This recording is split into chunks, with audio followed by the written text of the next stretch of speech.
Alright, so with the closed beta for Blue Protocol having just ended, I wanted to go ahead and take some time to kind of condense all of the information that I had accumulated over the course of playing through the beta. The closed beta lasted several days, and Mrs Stix and I together played approximately through 10 hours of the game. We experienced things like the Imajinn summon system, we got a cool mount, we crafted, we upgraded gear, we ran through a few different dungeons, we checked through a couple of the different classes. Like, there was just so much to do in the game. So I have multiple different Blue Protocol videos coming over the course of the week. Each video is going to cover multiple different aspects of the game. Now today in episode 1, we're going to go over the classes that are currently available, the skills, the skill trees, and the character creation. Before we go any further though, let me just say a couple things. First, we were only capable of participating in the closed beta test due to Cross Lockhart, one of our epic viewers. He has a YouTube channel himself, so make sure you go and subscribe to him if you can. He produces some really awesome music. Unfortunately, also the video footage is a little lower quality than I would have liked, and that's due to YouTube's compression of the video itself. I downloaded the stream after it had ended on YouTube, and this is pretty much the best quality I could get. Lastly, if you're not already, then go ahead and subscribe to our Blue Protocol subreddit. We have an active community of almost 10,000 members. We post updates there, including future beta keys, so make sure to stop by. Alright, so let's go ahead and jump right into character creation first. Bandai Namco confirmed that since this is the closed beta, customization options will be limited. They have plans on adding additional options, hairstyles, and features moving into the future, but at least during this beta, the options were definitely limited. You had a few different presets to choose between and some pretty basic body sliders. You could adjust your character's height, their width, and most importantly,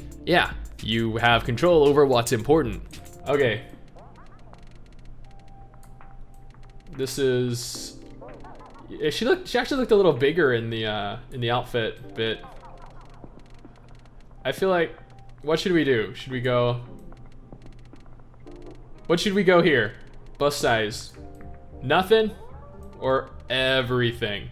There were some basic skin color palettes and around 8 hairstyles to choose from. While there wasn't really much in the way of selection, the hairstyles themselves were actually surprisingly good. There weren't any sliders for facial customization, but there were a few choices for each different part, allowing you to make a character that's kind of unique, I guess. More options will equal a more unique character overall, but due to this being the beta, it was still pretty limiting. You also have the option to mix and match your outfit when finalizing your character. Granted, there were only 2 options, and I went with what I felt was the best look, but when the game inevitably launches, it would be nice to have a larger selection of outfits to choose between. This kind of sailor-esque outfit is really good. Like, don't get me wrong, the whole cadet looking thing is okay, but then no, I get to, oh, I can also customize it. What do you guys think? Should I have the hat on or should I have the hat off?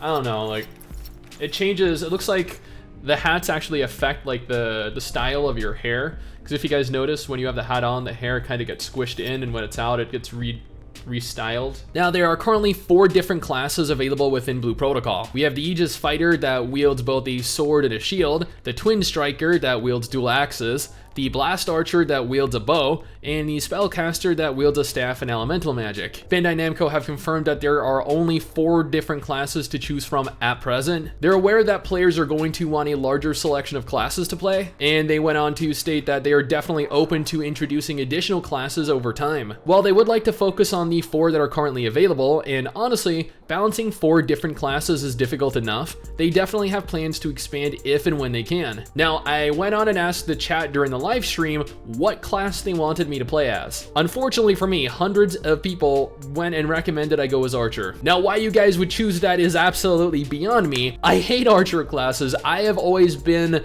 more prone to choosing the Mage class in games because I like having magic and I like shooting people with fireballs and lighting them on fire and electrocuting them, and that all sounds awesome to me.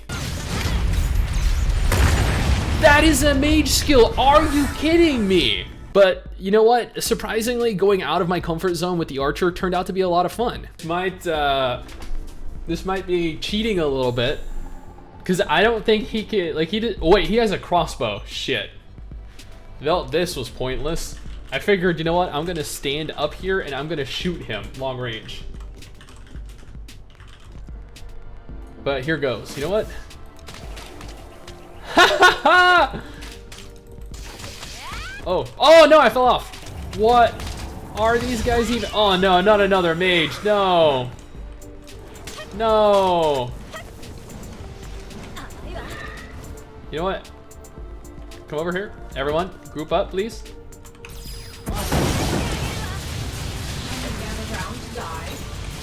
How did he not get hit by that? Hey! You want to come to the party? An interesting thing about Blue Protocol is the fact that you can level each and every class on a single character, meaning that there is absolutely no need for ults. Additionally, every class has their own unique NPC that you can take specific quests for your class from, meaning that you'll be required to play each class if you want to fully experience the game. By the time I'd finished streaming, I had access to about 6 or 7 skills. Since combat in Blue Protocol is complete action combat, it required that I make use of free aiming. I had to aim where my arrows would fire, and I had to line up my AoEs onto the corresponding area while taking into consideration where and how the enemy was moving. This was a little difficult considering the enemies often made use of charges, knockbacks, and other attacks that left them with sporadic movement patterns. Both the spellcaster and mage classes have access to their own self-heals. I believe initially the fighter and the striker both had heals as well, but I recall them making a note that they were going to be removing them. Regardless, since we have access to our own heals, if you're standing in telegraphed attacks and you die, that is your own fault because you will have no healer to blame. Now, since there is no holy trinity of tank, DPS, healer, you're going to have to be more self-sufficient. The spellcaster has access to much larger AoEs than what the archer seemingly has access to. Mrs Stix actually played through the class a little bit, and from what we gathered, it plays very differently. Instead of rapidly clicking abilities like I was on the archer, the spellcaster requires you charge up your abilities to not only increase range, but also damage. The monsters.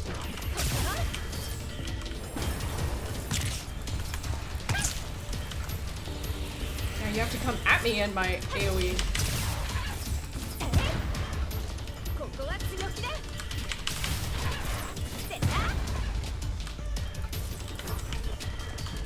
Okay, getting the dodging thing down again.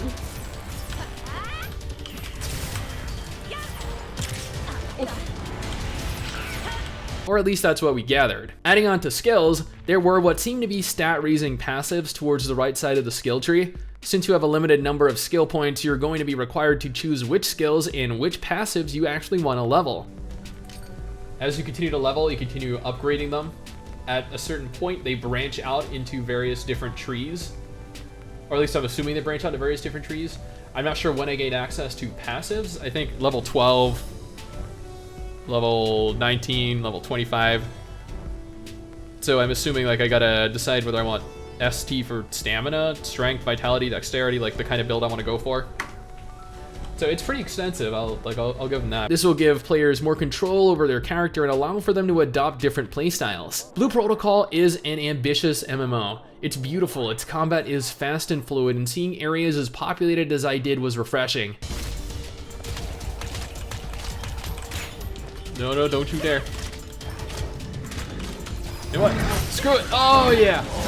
There we go. Oh, why did he come back and hit me? Hey, you know what? I wonder, can you aggro monsters onto other people? That's what I tried to do. I tried to hide behind someone and it still came up and smacked me in the face and killed me. Such a jerk! Oh my god! Oh, that was great! Why are you so mean? Yay.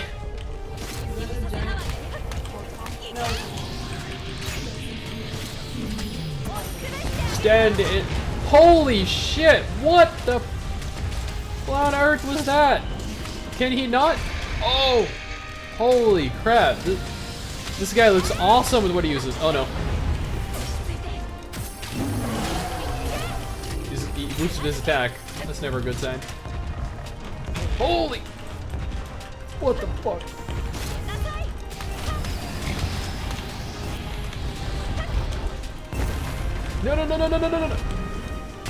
No, why is he still ramming?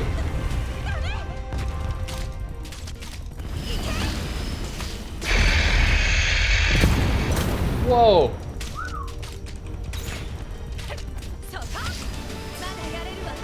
I was dead. But that is the end of our first episode on Blue Protocol. Make sure you tune into the next one where I plan on touching on the game's story, dungeons, the Imajinn system, and the action combat. Now, what do you guys think so far? Let me know down in the comments below and let's talk about it. Anyway guys, that is it for me. Thanks for watching. Hopefully you enjoyed the video. Don't forget to subscribe for more content like this, and I'll see you all next time. Someday soon, I'm gonna make it.